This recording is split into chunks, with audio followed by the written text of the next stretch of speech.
Ianarana izany dia randriana vony tafitasoa Eliasy 13 andro izy izao.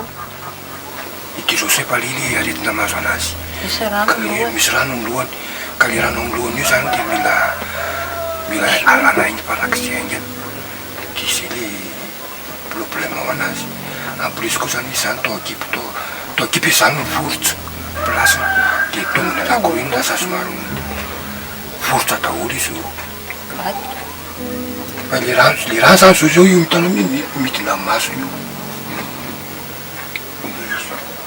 Zay le izy. Mba mangataka fanampiana izany ho an'izay malala-tanana, izay tsara sitrapo rehetra amin'izao zavatra mahazo anay izao. Satria fianakaviana izany efa nanampy anay dia efa tsy afaka manampy anay intsony. Izay efa tsy manana zavatra azo antenaina intsony. Efa mivarotra fanana izay efa lany vola be tao amin'ny hopitaly dia tsy manam-bola intsony.